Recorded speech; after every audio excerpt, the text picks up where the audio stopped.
ওর এক হাত ছিল আমার মাথায়, আর এক হাত ছিল আমার বোনের ব্যাগ, একটা ব্যাগ টাচ আমি ড্রেসিং টেবিলে দেখে ফেলেছি।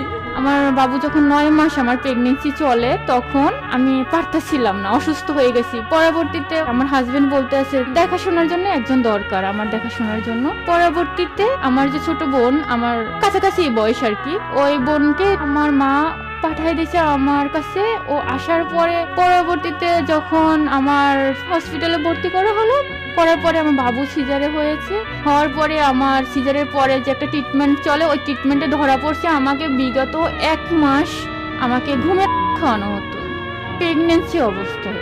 এটা তো কোনো প্রমাণ নাই।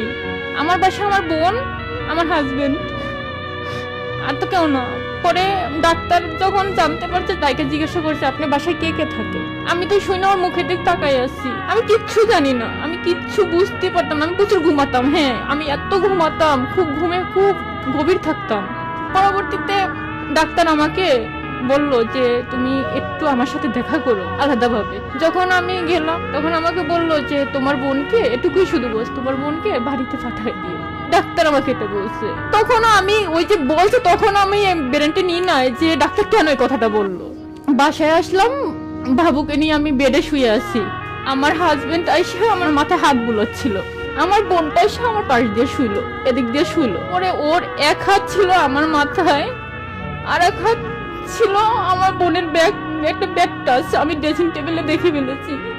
ড্রেসিং টেবিলে যেটা আমার পায়ের বরাবর ছিল, আমি দেখে আর কি আমার হাত পা কাঁপছিল। তখন সেন্সার ছিল যে ডাক্তার আমাকে এটা কেন বললো, আমার বোনের পাঠিয়ে কেন দিতে বলছে। আমি ওই ড্রেসিং টেবিলে দেখে পাশের রুমে চলে গেলাম। ওখানে যে আমি হাউমাউ করে কান্না করতেছি, তারপরে আমি ওদের রুমে আবার চলে আসছি। আর কি আমার কোনো সেন্স নাই। আমার ড্রেসিং টেবিলের উপরেই একটা আমার কোরআন শরীফ ছিল। আমি দৌড়ে যে কোরআন শরীফটা বুকে জড়ায় নিয়ে বলছি যে একবার বলো না যে এগুলো সব মিথ্যা, আমি যে ড্রেসিং টেবিলে দেখছি এটাও মিথ্যা, আমি বাচ্চাটাকে নিয়ে কোথায় যাব। সে আমাকে আয়শা এরকম আমার হাতটা ধরে ঝিকে বললো যে যেটা দেখছো সেটাই সত্যি, যেটা দেখছো সেটাই সত্যি। আমার 5 দিনের সিজার, আমি পেন হচ্ছিল, আমি নিচে পড়ে গেছি। কথাটা শুনে আমার বোন কিচ্ছু বলে না, চুপ করে আছে, একদম আমার দিকে তাকাই আছে। আমি ওরে বলছি যে কেন করলি এটা, ও কিচ্ছু বলে না, ও কোনো কিছুই বলে নাই। পরে ও আমার বোনকে বলে কি তুমি রেডি হও। আমার বোনকে রেডির কথা বলছে, আমার বোন সাথে সাথে রেডি হয়ে গেছে। আমি দরজার সামনে দাঁড়াইছি, যেতে দিব না। আমার পেটের সাথে সাথে একটা লাথি মেরে দিছে, আমার সেলাইটা ছুটে গেছে। পরে পাশের ফ্ল্যাটে এরা এসে আমাকে ডাক্তারের কাছে নিয়ে গেছে।